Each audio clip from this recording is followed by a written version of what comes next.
How much of your savings is in one currency, in one bank, in one country? If the answer is all of it, you have a financial single point of failure, and no amount of gold bars is going to fix that. I want to be precise about this. I'm not predicting collapse. I'm not selling fear.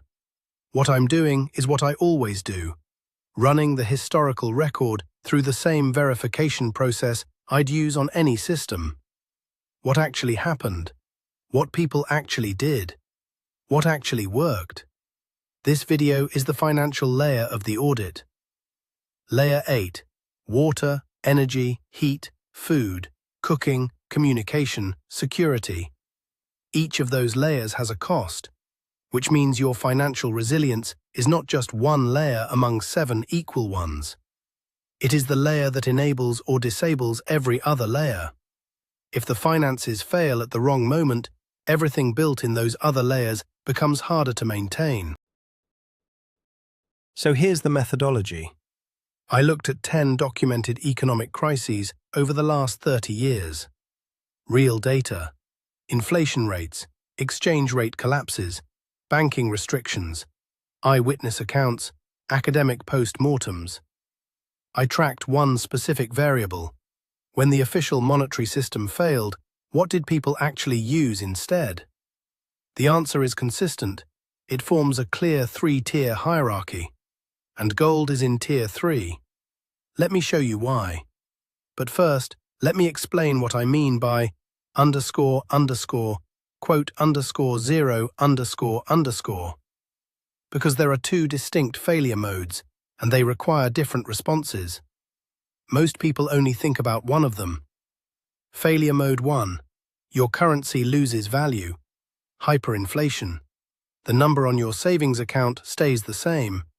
The purchasing power of that number collapses. This is what happened in Yugoslavia, Zimbabwe, Venezuela. You still technically have your money, it just can't buy anything. Failure mode 2. You lose access to your money. Banking system restriction. Your currency is fine. Your account balance is accurate, but you cannot withdraw it. Capital controls, account freezes, banking holidays.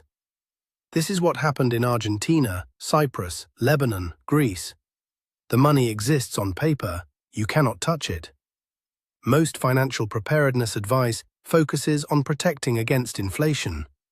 Hedge with gold, hedge with assets, keep your purchasing power. That is legitimate advice for failure mode 1, but it does nothing for failure mode 2. Gold sitting in a vault somewhere does not help you buy groceries when your bank account is frozen and the ATM gives you €60 a day. Physical cash outside the banking system solves failure mode 2. Gold does not. The reason this matters is that modern banking crises are increasingly failure mode 2, not failure mode 1. We have better tools for controlling hyperinflation than we had in the 1920s. What we have not solved is the fundamental fragility of fractional reserve banking combined with sovereign debt dependency. The scenario where your government's banks lend your deposits to your government cannot repay, and your deposits get caught in the restructuring. That scenario is documented. It happened in Cyprus. It is ongoing in Lebanon. It nearly happened in Greece. It is a real failure mode with real precedents. Keep both failure modes in mind as we go through the cases. For each one, I want you to track which failure mode hit and what worked. Yugoslavia, 1993 into 1994. This is the fastest hyperinflation ever reliably documented. At its peak in January 1994, monthly inflation hit 313 million%. Not annual, monthly. To give that a sense of scale, prices doubled every 34 hours. A loaf of bread that cost 1 dinar on Monday would cost 2 dinars by Wednesday morning. By the end of the month, your entire savings were worth less than the paper they were printed on, literally. Because the paper cost more to produce than the denomination on the face. The government kept printing larger notes. 500 billion dinars, 1 trillion dinars. Eventually, those weren't enough for a single bus fare. Trust, once destroyed, is not restored by adding more zeros. So what did people use? First, German marks, hard foreign currency. If you had Deutschmarks, physical, in your pocket, not in a bank, you could buy things. This was not a surprise to anyone who lived there. Hard currency from a stable external economy became the immediate functional replacement for the destroyed local currency. People who had stashed Deutschmarks under mattresses, in wall cavities, in books, people who had been considered eccentric or paranoid for not trusting the bank, turned out to be the ones who could navigate the crisis with the most flexibility. Second, cigarettes. Specific brand, Marlboro. Not because people all smoked, because everyone knew the exchange rate. 1 pack was 1 pack. It didn't inflate. You could exchange it for food, for services, for favors. It became a unit of account. Stable, portable, divisible, widely accepted. What made Marlboro work as currency is worth noting because the same properties repeat in every case. Standardization, portability, divisibility, universal recognition. You didn't need to negotiate. Everyone already knew the price. The cigarette met all the properties of a functional exchange medium better than gold did, at the transaction level, in that moment. Third, much further down the list, gold. Gold worked for large value transactions and long-term store of value. But day to day, nobody was cutting gold bars into pieces to buy groceries. You couldn't make change. You couldn't walk into a market and expect a stall vendor to have the capacity to verify gold purity and give you correct change in marks or bread. Gold was useful. It was not the primary medium of exchange. It was not the thing that kept people fed. Argentina, 2001. Different mechanism, same core lesson. Argentina's crisis was not hyperinflation in the Yugoslav sense. It was a banking system failure. Failure mode 2. On December 1, 2001, the Argentine government announced the corralito, a freeze on bank withdrawals. 90 days. You could not withdraw your own money. The limit was 250 pesos per week. If you had 100,000 pesos in savings, which had been worth 100,000 US dollars under the peg, you could access 250 of it per week. And then the peg broke. 1 to 1 became 3 to 1. Your 100,000 savings became worth $33,000 overnight, and you still could not access most of it. $130 billion in deposits were effectively frozen. People who had done everything right, saved, kept money in the bank, followed the rules, were locked out. There were riots. 5 presidents in 2 weeks. The middle class that had been built over decades was largely destroyed in months. Who had flexibility? People with physical US dollars outside the banking system. Not in accounts, not in safety deposit boxes in Argentine banks, because those were also restricted. Physical dollars held at home or in other countries, or in any form that did not require an Argentine bank as intermediary. Those people could still transact, still purchase, still function economically during the most acute phase of the crisis. What happened in parallel? Barter networks. Argentina saw an explosion of what they called clubes de trueque, barter clubs. At their peak, an estimated 3 million Argentines participated. They issued their own currency, creditos, local exchange mediums backed by nothing except mutual trust and community enforcement. It worked. People traded skills, goods, food. Teachers traded lessons for vegetables. Doctors traded consultations for labor. Mechanics fixed cars for food. The formal system was locked. The informal system expanded to fill the gap. What made the barter network function was the availability of skills and services. Not everyone had physical dollars, but most people had something they could do. The person who could repair electrical systems, preserve food, provide childcare, teach, cook, or provide medical attention had something to trade regardless of what was happening to the currency. Skills were liquid when currency was not. Gold? Useful for the wealthy with large stores who needed to preserve value across the crisis period.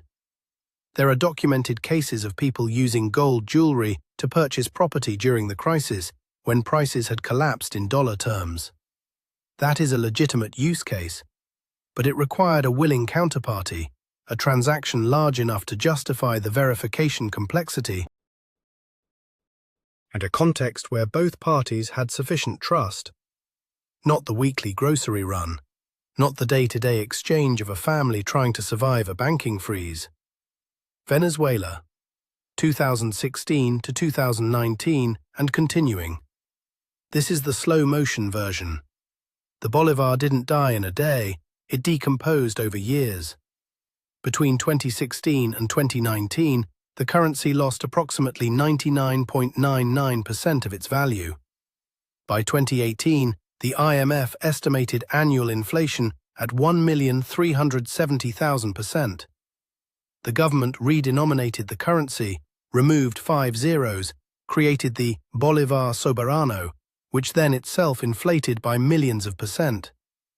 Redenomination did not fix the underlying problem, which was a government printing money to cover deficits from a collapsed oil economy while maintaining price controls that destroyed domestic food and medicine production.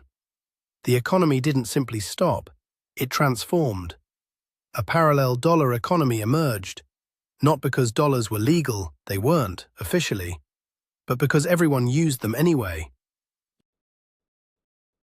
Street vendors priced in dollars, restaurants listed in dollars, landlords demanded dollars.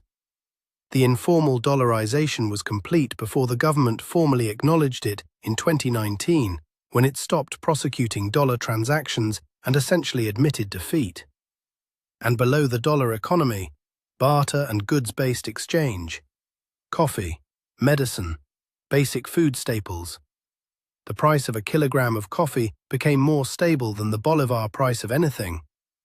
People knew how many kilos of rice a car repair was worth. They tracked value in physical goods because physical goods degraded slower than currency. A kilogram of coffee that you could exchange for a car repair today would still be exchangeable for a car repair tomorrow. The same number of bolivars would not.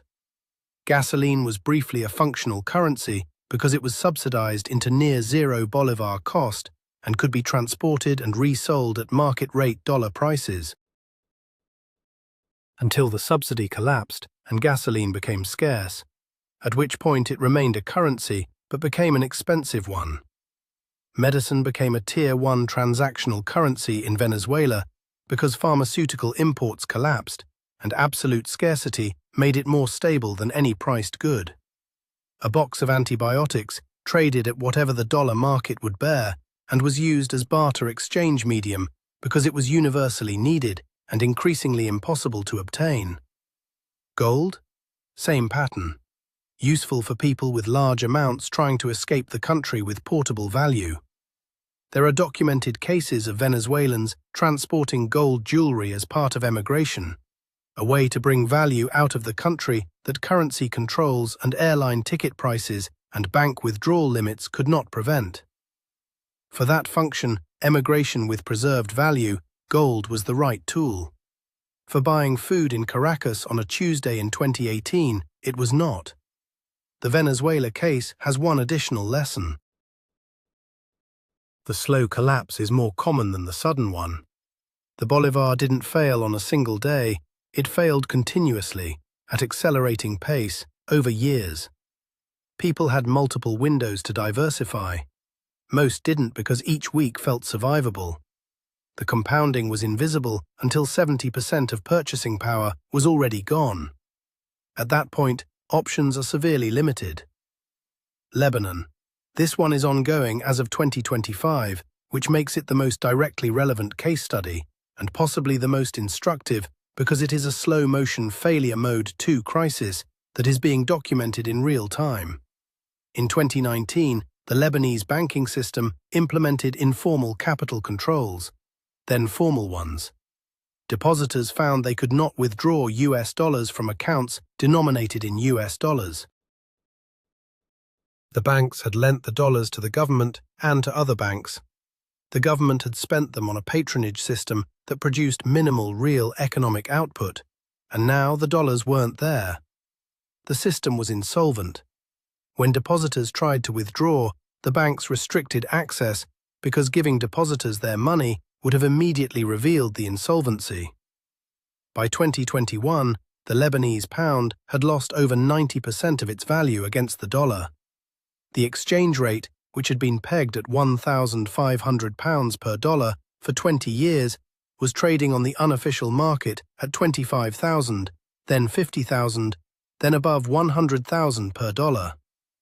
Your dollar-denominated savings account was returned to you in Lebanese pounds at a rate set by the bank, 1,500 or 3,900 or some other administratively determined number that bore no relationship to the market rate you would need to actually buy dollars with those pounds. What works in Lebanon today? Physical US dollars held outside the banking system. Cash. People who had cash at home, or cash in a foreign account, or cash in a different country, retained full access and full purchasing power. People who held all their wealth inside the Lebanese banking system did not. The crisis is not theoretical. It is ongoing. It has been ongoing for 6 years.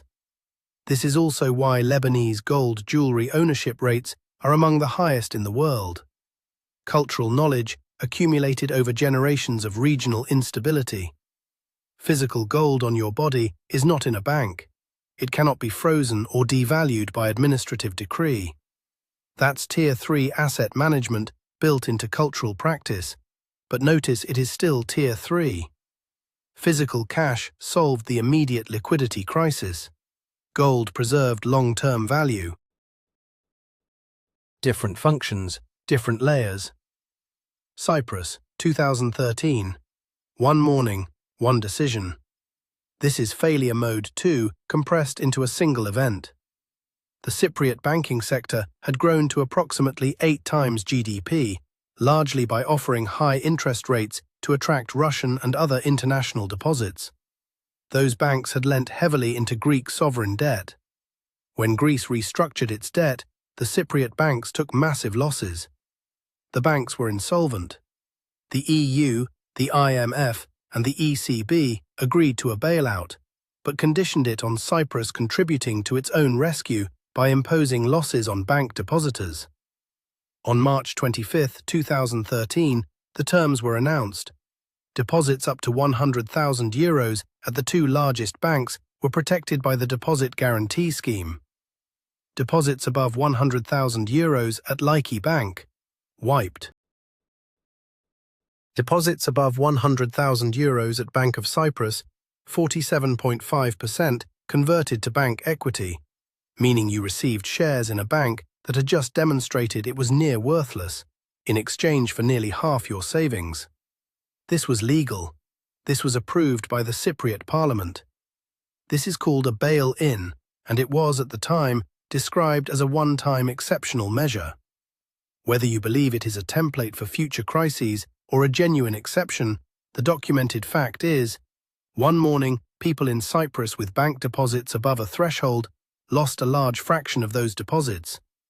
Not to inflation, not to their own spending, to a policy decision that redirected their savings to recapitalize a failing bank. The people who had savings distributed across multiple institutions, across multiple countries, or in physical assets outside the banking system were not affected by this in the same way. The people who had everything in a single Laiki bank account above the threshold were. The Cyprus lesson is not distrust all banks everywhere. It is more specific. Understand what deposit guarantee schemes actually cover. Understand what the exposure is above those thresholds, and understand that the precedent for bail-ins is now documented in European case law. The risk exists. The question is your personal exposure to it. Zimbabwe, 2007 to 2009. This is the one people use to illustrate hyperinflation because the visuals are extreme. Photographs of people carrying backpacks of cash to buy bread. $100 trillion notes that are now sold as collector's items. The number is so large it has become a meme. But behind the meme is a real economy that had to function, and real people who had to eat, and real systems that emerged to make transactions possible when the official currency was non-functional. At peak inflation in November 2008, estimated at 79.6 billion% month-on-month, the Zimbabwean dollar became non-functional. The government had to abandon it. What replaced it? The US dollar and the South African rand. The government eventually legalized the use of foreign currencies in 2009. But on the street level, before official legalization, the same currencies were being used anyway. Because the Zimbabwean dollar had ceased to function as a medium of exchange. Taxi drivers quoted fares in dollars, supermarkets priced in dollars. The informal dollarization preceded the formal acknowledgement by months. And then mobile phone airtime. Prepaid minutes on a mobile network became a functional currency because it was transferable, had known value, didn't inflate, and could be sent remotely. If you owed someone money, you could transfer airtime to their phone. The airtime represented a real service with stable value.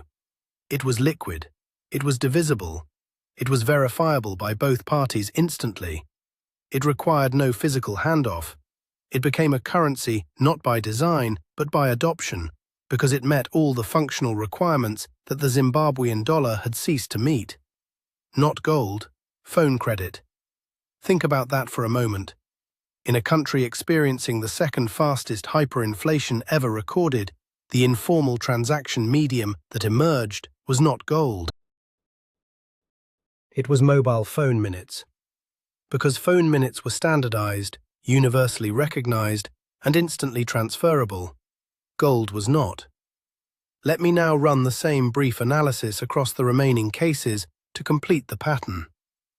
Russia, 1998. Ruble collapsed 34% almost overnight. Banking system seized. Primary alternative, US dollars outside the banking system. Estimates put physical dollar holdings at $40 to $80 billion. Decades of accumulated Soviet-era distrust institutionalized into cultural practice. That cultural knowledge was exactly correct. Barter between enterprises filled the rest. Gold useful for value preservation, not for daily transactions. Indonesia 1997 to 1998. Rupiah lost 80% in 6 months. Food staples, US dollars, barter. Gold jewelry was liquidated, sold for dollars or rupiah to make transactions, not used directly as exchange medium. Liquidating gold requires a buyer and a negotiation. That process has friction.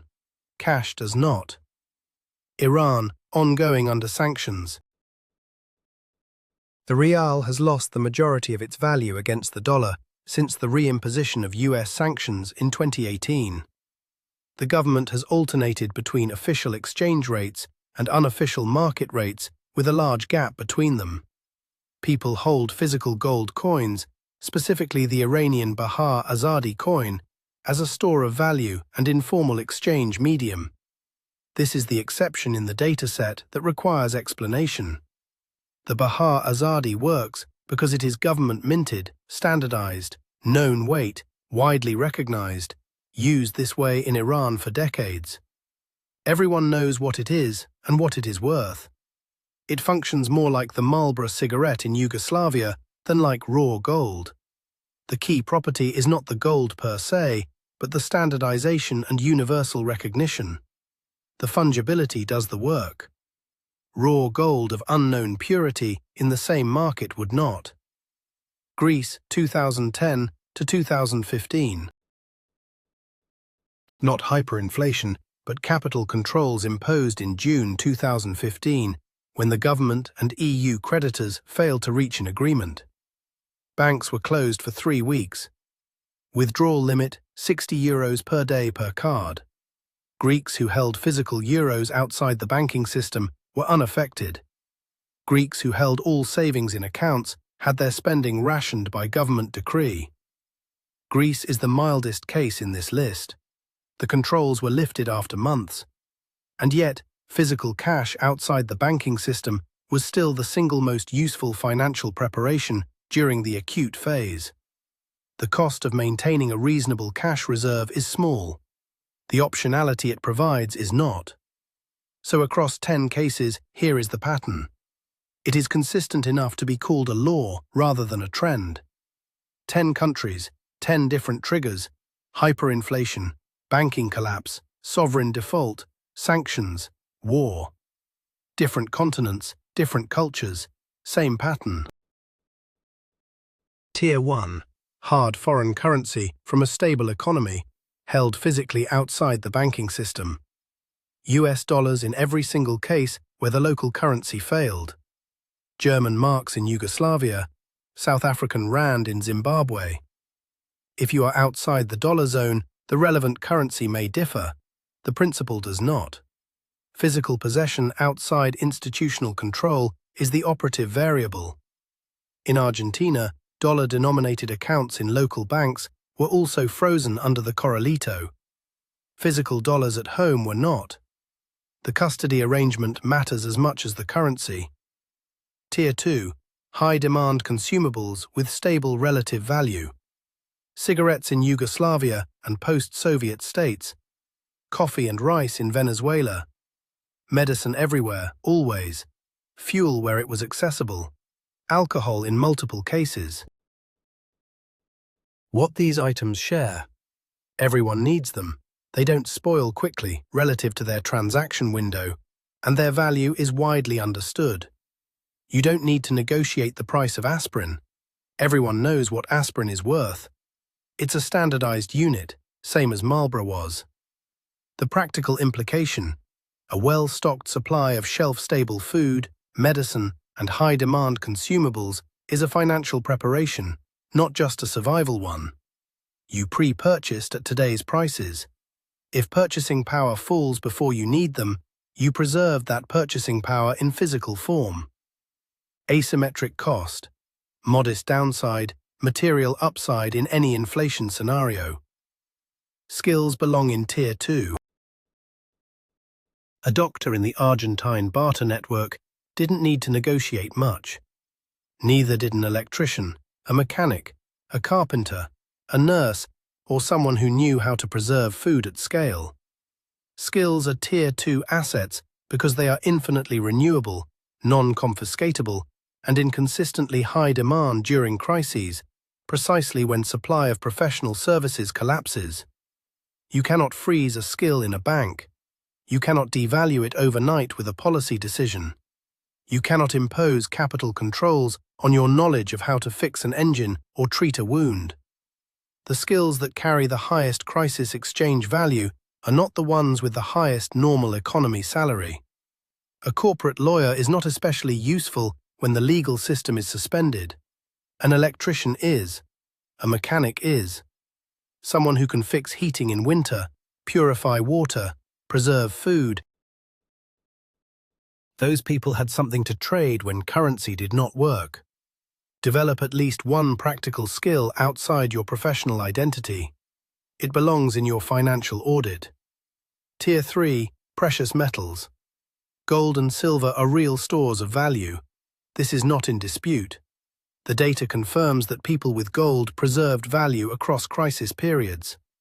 Gold helped people move large sums across borders when paper currency was worthless. Gold helped wealthy Venezuelans and Lebanese emigrate with their savings intact. It worked for that function. It is a legitimate Tier 3 asset. But gold did not replace cash at the transaction level in any of the 10 cases. And there are structural reasons for this that aren't going to change.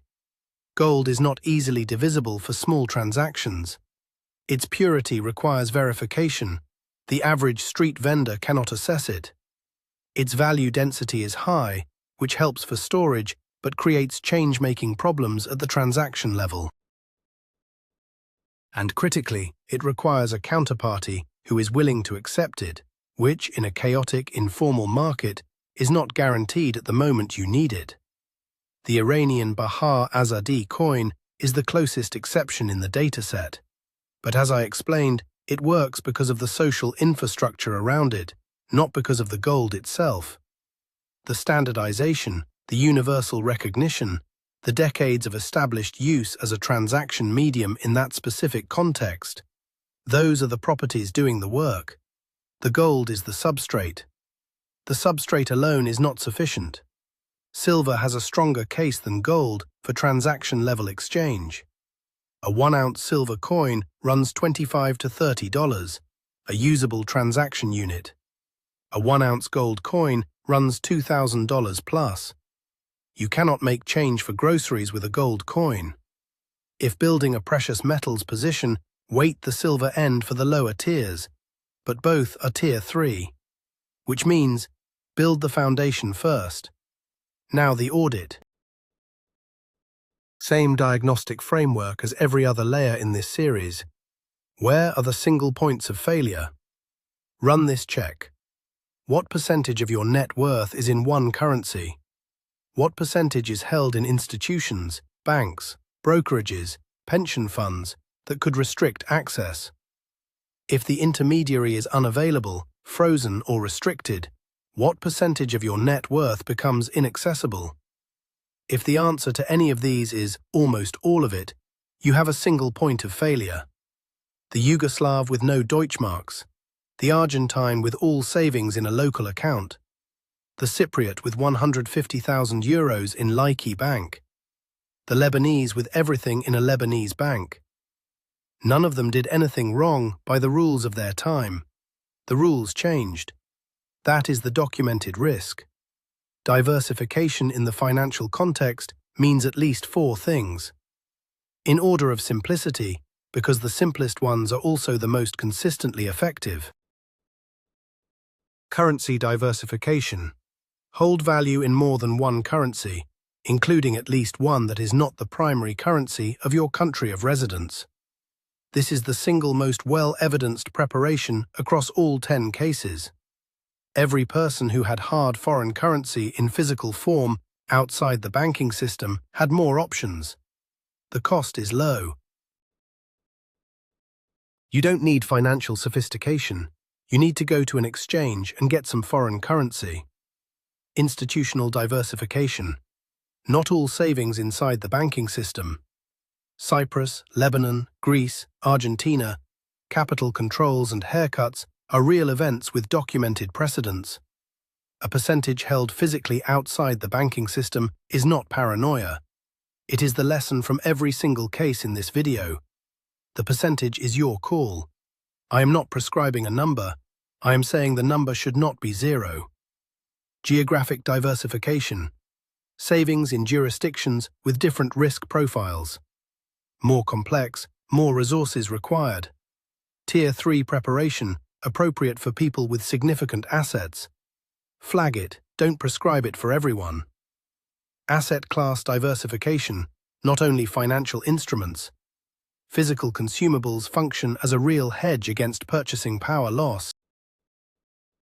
6 months of food purchased at today's prices is 6 months of purchasing power preserved, even if the currency drops 50% next year. Every physical reserve built in this series also belongs in the financial audit. Gold and silver belong in this mix. They are legitimate stores of value. They are historically consistent. They are portable. But they are tier 3, the last layer, not the first. If you are holding gold but have no physical cash outside the banking system, no emergency consumable reserves, and no diversification across currencies, you have built the roof before the walls. The gold is real, but the foundation is missing.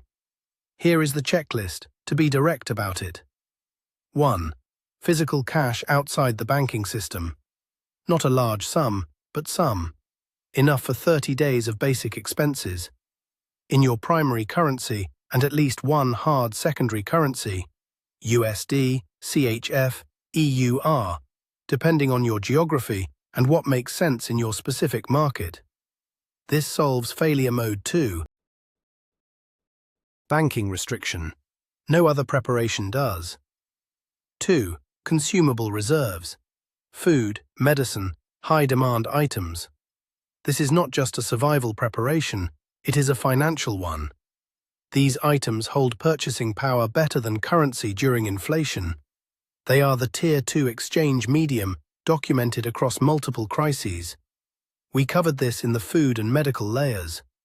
The financial dimension is that you have pre-purchased at current prices. 3. Skills. Identify at least one skill you have that has exchange value outside your normal professional context. Can you fix things? Treat basic medical problems? Preserve food? Grow anything? Build or repair structures? These are Tier 2 assets that require no conversion, no counterparty trust, and no institutional intermediary. They are liquid in any crisis where other people need what you can do. Start with what you already know. Develop the gap. 4. Institutional diversification. Understand what fraction of your net worth requires an institution, a bank, a broker, a government system to access. Know what your country's deposit guarantee scheme actually covers.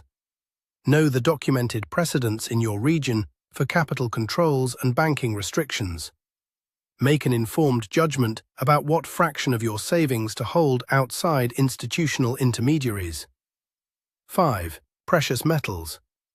Once layers 1 through 4 have substance, precious metals are a logical Tier 3 store of value. Not first, not your primary hedge, the third layer. Silver for transaction-level flexibility, gold for large value storage and portability, both as part of a diversified position, not as a substitute for the layers beneath. 6. Geographic diversification if your asset level and personal situation make it relevant. A second account in a jurisdiction with a different risk profile. Legal, regulated, properly reported. This is more complex and has more dependencies. Legal, regulatory, practical. I am flagging it, not prescribing it. For most people reading this, layers 1 through 5 matter more and cost less. The summary version is this.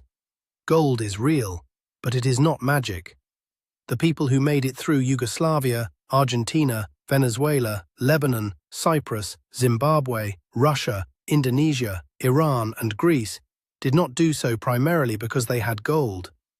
They did so because they had Tier 1 assets, hard foreign currency, physical and accessible, and Tier 2 assets, consumables, services, skills, and because they had diversified their exposure away from the single institution or single currency that failed. Gold helped preserve value over time. It did not replace the dollar for groceries. It did not replace Marlboro cigarettes for day-to-day transactions. It did not unfreeze a Cypriot bank account. It did not provide €60 ATM access for Greeks during capital controls. Physical cash did. Skills did. Consumable reserves did. This is the financial layer. We have now covered 8 layers in this audit.